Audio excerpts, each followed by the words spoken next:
ہمارا یہ فرض بنتا ہے کہ ہم آپ کی بات سنیں اور اس پہ پھر غور کریں. کشمیری پنڈت مائیگرنٹ کمیونٹی ہے, ان کے مسئلے جو ہیں بہت ہی زیادہ ہیں اور ہم کہتے ہیں, کہتے ہوئے تھکتے نہیں ہیں, کیونکہ حقیقت ہے کہ ان کے واپس جانے تک کشمیر جو ہے ہم اس کو ہمیشہ ادھورا مانیں گے. مائنورٹی کمیشن کی بات بار بار آ جاتی ہے, اس کا بھی ہمیں کوئی نہ کوئی اب اس میں فیصلہ لینا ہوگا. ہماری جو سکھ کمیونٹی ہے ان کے 2-3 ایشوز بار بار آتے ہیں, چاہے پہاڑ کے اس طرف یا پہاڑ کے دوسرے طرف. ان میٹنگوں کا آپ کو فائدہ ہو نہ ہو, مجھے اور میرے ساتھیوں کو ضرور فائدہ ملتا ہے, کیونکہ ہمیں ایک موقع ملتا ہے کہ حکومت کے جو 4 دیواریاں ہیں ان کے باہر سے ہم کچھ سنیں, حالات کے بارے میں, اپنے ایکٹیویٹیز اور کاموں کے بارے میں. فی الحال تو چلیے میں خوش قسمتی سمجھتا ہوں کہ ہمیں یہاں آئے ہوئے اب وقت اتنا ہوا نہیں ہے کہ آپ لوگوں کو ہم نے فی الحال شکایت کرنے کا موقع دیا. تو آج تو ماحول ہی کچھ الگ تھا, آپ سب ہمیں مبارک دے رہے تھے اور ایک مطلب ہمیں سنتے ہوئے بھی اچھا لگا. لیکن میں جانتا ہوں کہ جب ہم اگلی بار ملیں گے تب تک ہم نے کہیں نہ کہیں تو شکایت کی گنجائش رکھی ہی ہوگی اور شکایتیں ہوں گی. لیکن اچھی بات ہے, ہونی چاہیے, کیونکہ آخرکار یہ حکومت آپ کی چنی ہوئی حکومت ہے, یہ لوگوں کی چنی ہوئی حکومت ہے. ہم یہاں بیٹھے ہیں وہ اس بات کا نتیجہ ہے کہ جموں کشمیر کے لوگوں نے اپنے ووٹوں کا استعمال کیا اور حکومت بنانے کا فیصلہ کیا. اور میں نے پہلے دن سے کہا کہ یہ حکومت صرف ان لوگوں کی حکومت نہیں ہے جنہوں نے نیشنل کانفرنس کے حق میں ووٹ ڈالا.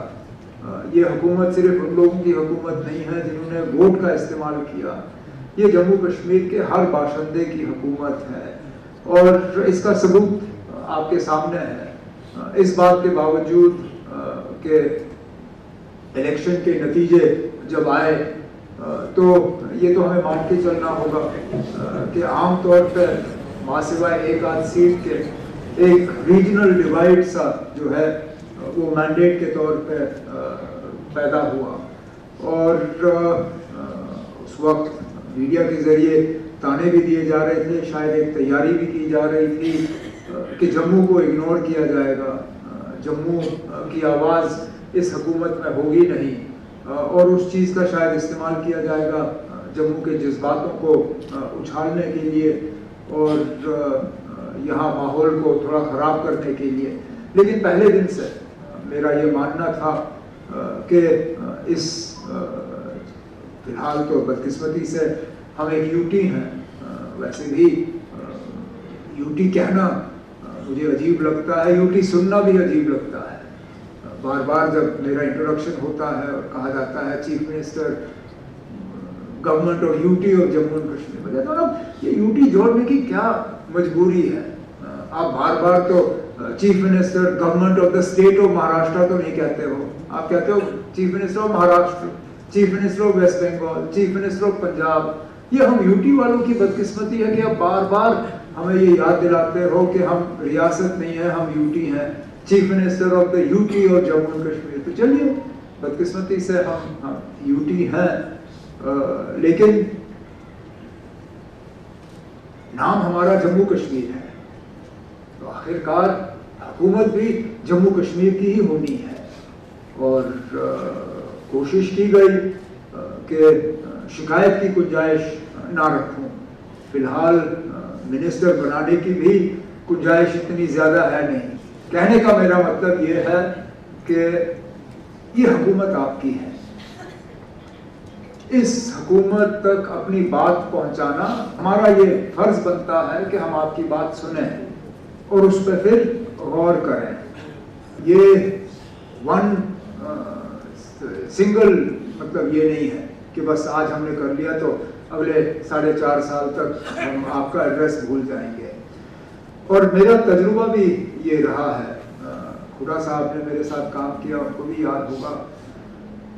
सिविल सोसाइटीज की मीटिंगें हम तब बुलाते थे जब लगता था कि पानी अब सिर के ऊपर से चला गया है, कि हालात खराब हो गए हैं, हालात अब हमारे काबू में नहीं आ रहे। अब चलिए सिविल सोसाइटी को बुला के सिविल सोसाइटी के अब कंधों पे हम डालें कि आप हमें बताइए हम हालात किस तरह ठीक कर सकते हैं।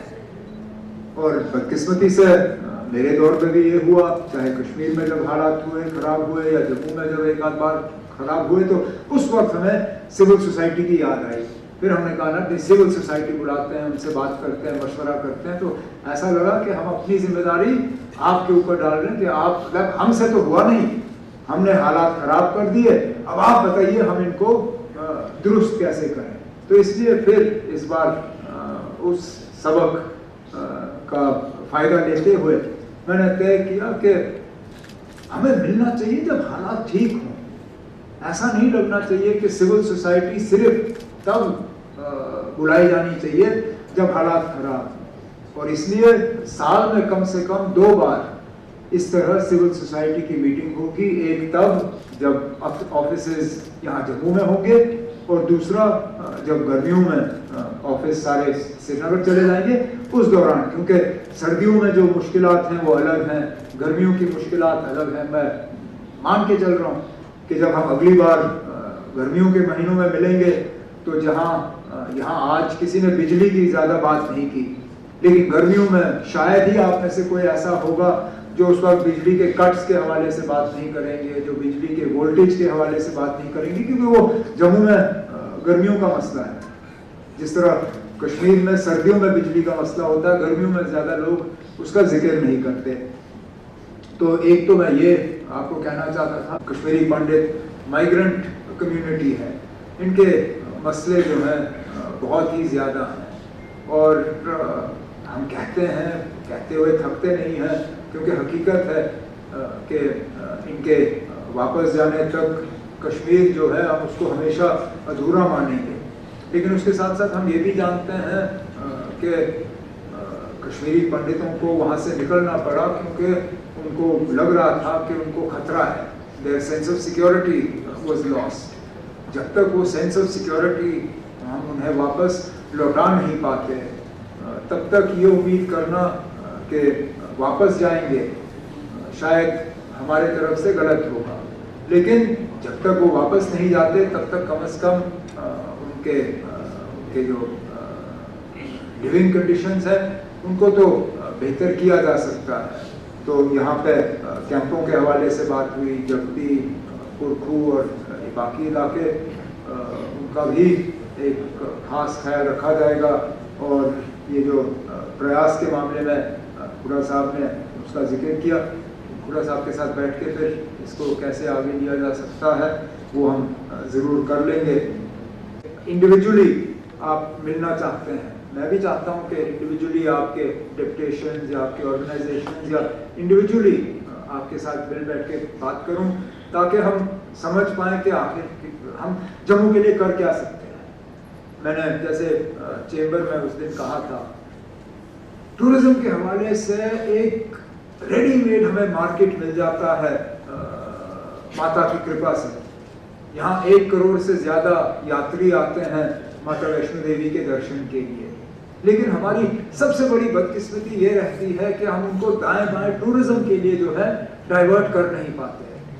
अगर इस 1 करोड़ में से 15% भी दाएं बाएं घूमना शुरू करें, वो 15 लाख बन जाता है। 15 लाख पे तो हमने पूरे कश्मीर की टूरिज्म चलाई है। अब जाके वो शायद 15 लाख से थोड़ा ऊपर गया है नंबर, नहीं तो 10, 12, 14 लाख से ज़्यादा टूरिस्ट वहाँ कैरिंग कैपेसिटी नहीं है कश्मीर में। और उस पर हमने सारा जो है गुलमर्ग, पहलगाम, सोनमर्ग सारा चलाया। तो अगर यहाँ जम्मू में हम ये 10-15 लाख यात्री को टूरिज्म के लिए डाइवर्ट कर सकें, जम्मू की इकोनॉमी खुद ब खुद बदल जाएगी। फिर जो थोड़ी बहुत कसर रह जाती है वो हम इंडस्ट्री के थ्रू पूरा करेंगे। उसमें जो आपके सजेशंस रहे हैं उनको लेके हम बात कर लेंगे।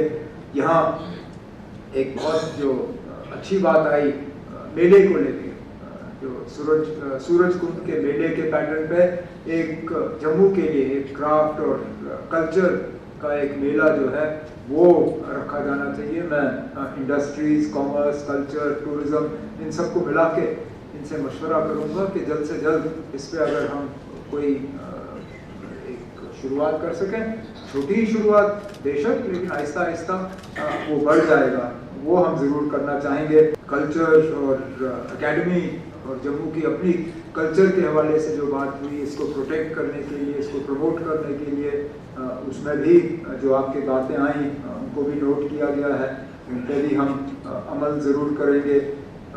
कम्युनिटी वाइज जो कुछ प्रॉब्लम्स का यहाँ पे जिक्र हुआ, यूनेस्को के हवाले से, यूनेस्को साइट्स और उसके लिए अप्लाई करना अच्छी बात है और ये सही भी है। आमतौर पे जब आप दुनिया भर की टूरिज़्म को देखते हैं तो जैसे ही वहाँ यूनेस्को का टैग आ जाता है तो दुनिया भर के लोग उसको देखने के लिए आते हैं। तो इसमें प्रोसीजर क्या है वो हमें देखना होगा ताकि वो हम कर पाएँ। स्मार्ट सिटी के बारे में बीच बीच में जब हुकूमत नहीं थी हमने भी गिले किए, लेकिन अब लगभग जो होना था वो हो गया है। स्मार्ट सिटी का प्रोजेक्ट जो है वो अब लगभग मुकम्मल हो रहा है। इसको अब क्या कहते हैं अब वो बोतल से हमने वो निकाल लिया, उसको वापस बोतल में हम डाल नहीं सकते, लेकिन आगे जाके जब इस तरह का कोई नया अगर स्कीम बन जाता है तो उसको हम सोच समझ के जो है इस्तेमाल करेंगे। मैं बलविंदर सिंह जी आपका बहुत शुक्रगुजार हूँ जो आपने यहाँ बातें रखी। आपके पास जब फुर्सत होगी तो मैं अलहदा आपको बुला के आपके साथ बैठ के ये कुछ चीज़ों को समझना चाहूँगा जो आपने यहाँ एग्जाम्पल्स के तौर पर सामने रखे हैं, क्योंकि हैं ये मतलब इनको हमें दुरुस्त करना होगा। अब कुछ सिस्टम्स ऐसे हैं जो अब चल रहे हैं, मतलब जैसे आपने जेम की बात की, वो अब ट्रांसपेरेंसी के लिए वो लाई गई। अब मैं उसको ख़त्म नहीं करना चाहूँगा, नहीं तो मेरे ऊपर इल्ज़ाम लगेगा कि जनाब ये गैर कानूनी तौर पे अब जो है प्रोक्योरमेंट करना चाहता है। लेकिन उसको और ज़्यादा मजबूत किस तरह किया जा सकता है, उसको और बेहतर किस तरह किया जा सकता है, अगर आपके इसमें एग्जाम्पल्स हों उसके बारे में मैं ज़रूर आपके साथ बैठ के सुनना चाहूँगा। हमारी जो सिख कम्युनिटी है उनके 2-3 इश्यूज बार बार आते हैं, चाहे पहाड़ के इस तरफ या पहाड़ के दूसरी तरफ। एक पंजाबी टीचर्स इन स्कूल्स जहाँ पे सिख हमारे बच्चे जो हैं, बच्चियाँ उनकी तादाद ज़्यादा हो, वो एक इशू है जिसको हमें रिजॉल्व करना होगा। माइनॉरिटी कमीशन की बात बार बार आ जाती है, उसका भी हमें कोई ना कोई अब इसमें फैसला लेना होगा। हमारे आज मैं सिर्फ इतना ही आपको यकीन दिलाना चाहता हूँ कि इन मीटिंग्स का, जैसे मैंने शुरू में कहा, हमें फ़ायदा ये मिलता है कि हमें आपसे सजेशंस, फीडबैक और ग्राउंड रियलिटी का जो ग्राउंड की जो हालात हैं उनके बारे में पता चल जाता है।